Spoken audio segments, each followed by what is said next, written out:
Welcome students. आज हम पढ़ेंगे सेल के बारे में। Cell is actually working as a unit of structure and function in our body. हम कह सकते हैं कि सेल जो है हमारे बॉडी के बिल्डिंग ब्लॉक्स है। ये वो बेसिक यूनिट है जिसकी वजह से ऑर्गेनिजम्स बने हैं। लिविंग ऑर्गेनिजम्स का जो बेसिक कंपोनेंट होता है वो सेल होता है।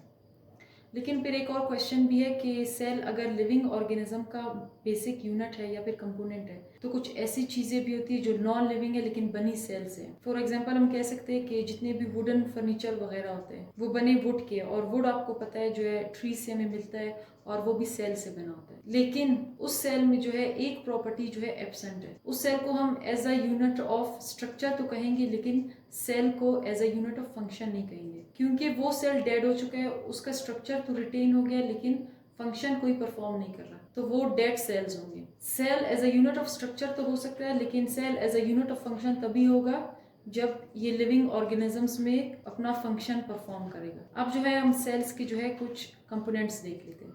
सबसे पहले हम देखते हैं कि सेल जो है, जब जो ब्लैक कलर में आपको स्ट्रक्चर्स ड्रा नजर आ रही है वो बेसिक कंपोनेंट्स है जो प्लांट सेल्स में भी होती है और एनिमल्स में भी, एनिमल सेल्स में भी। तो सबसे पहले जो ब्लैक कलर में आपको जो राउंड कवरिंग नजर आ रही है वो प्लाज्मा मेम्ब्रेन की है। ये प्लाज्मा मेम्ब्रेन जो है प्लांट सेल्स में भी प्रेजेंट है और एनिमल सेल्स में भी। और उसके बाद जो है जो आपको SER जो नजर आ रहा है वो जो है स्मूथ एंडोप्लाज्मिक रेटिकुलम है।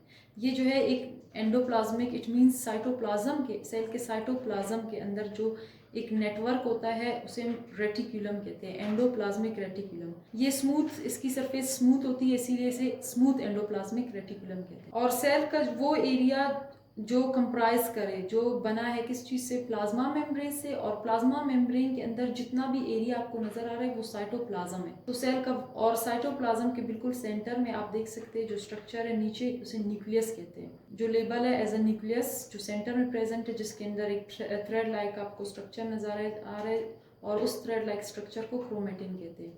तो न्यूक्लियस, साइटोप्लाज्म और प्लाज्मा मेम्ब्रेन, ये तीनों मिलकर जो है प्रोटोप्लाज्म बनाती है, जो कि मेन इंपॉर्टेंट कंपोनेंट्स हैं सेल की। प्रोटोप्लाज्म जो है लिविंग सेल्स में प्रेजेंट होता है और इस प्रोटोप्लाज्म का ही मेन फंक्शन होता है। तो अब बाकी जो इंपॉर्टेंट ऑर्गेनल्स है, मेम्ब्रेन बाउंडेड ऑर्गेनल्स, उन्हें देख लेते हैं। स्मूथ एंडोप्लाज्मिक रेटिकुलम को देख चुके हैं। अब जो न्यूक्लियस के साथ अटैच जो आपको नजर आ रहा है जिसे RER as a RER mention किया हुआ है, वो रफ एंडोप्लाज्मिक रेटिकुलम है।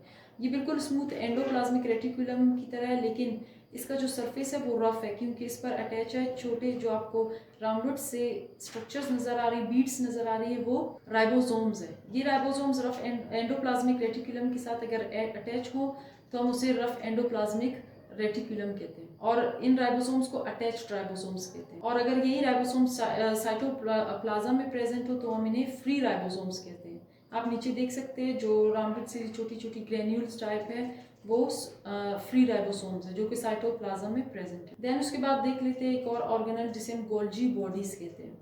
ये जो एंडोप्लाज्मिक रेटिकुलम है और गोल्जी बॉडीज है, इनका जो है एक लिंक है, प्रोटीन सिंथेसिस में सब एक साथ काम करते हैं। उसके बाद जो ब्लू कलर में आपको स्ट्रक्चर्स नजर आ रही है ये कुछ ऐसी हैं जो कि प्लांट सेल में प्रेजेंट है और कुछ एनिमल सेल में। ब्लू कलर में सबसे जो आउटर कवरिंग है वो सेल वॉल है जो कि प्रेजेंट होती है प्लांट सेल्स में। ये एनिमल सेल में एब्सेंट है सेल वॉल। उसके बाद आप क्लोरोप्लास्ट देख सकते हैं। क्लोरोप्लास्ट जो है, जो प्लांट्स का कलर ग्रीन है वो इस क्लोरोप्लास्ट की वजह से।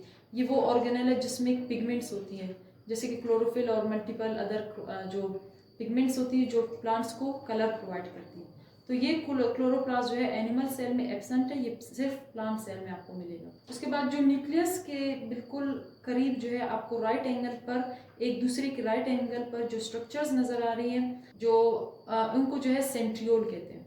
सेंट्रियोल्स एनिमल सेल्स में प्रेजेंट है। ये लोकोमोशन मूवमेंट में, सेल डिवीजन में एनिमल्स की हेल्प करती है और ये प्लांट सेल्स में एब्सेंट होती है। उसके बाद आप देख सकते हैं कि जो ब्लैक कलर में कुछ और स्ट्रक्चर्स जो रह चुकी हैं जैसे कि वेजिकल्स, ये एनिमल सेल्स में जो है छोटी छोटी वेजिकल्स होती हैं जिनके अंदर जो है फूड भी हो सकता है, एक्सेस वाटर भी हो सकता है, तो इन्हें हम वेजिकल्स कहते हैं। या कुछ और प्रोटीन वगैरह भी होती है जो कि बाय ट्रांसपोर्ट अगर उन्हें होना होता है तो वो बाउंड हो जाती है, उसके अराउंड जो है वेसिकल्स जो है उसको कवर करते हैं, सराउंड करते हैं। वेसिकल स्मॉल होती है, एनिमल सेल्स में होती है और प्लांट सेल में क्योंकि यहाँ जगह जगह कम है तो मैं आपको ऐसे ही बता दूं, प्लांट सेल्स में जो हमारा न्यूक्लियस है वो साइड कोर होता है, और जो ये सेंट्रल एरिया होता है इसमें एक लार्ज वैक्यूल होता है। तो वेसिकल्स एनिमल सेल्स में और प्लांट सेल्स में वैक्यूल होता है, और वो सिंगल होता है, जबकि एनिमल सेल्स में जो वेसिकल्स है वो मल्टीपल मतलब ज्यादा होती है। उसके बाद माइटोकॉन्ड्रिया को हम power of house of the cell कहते हैं, क्योंकि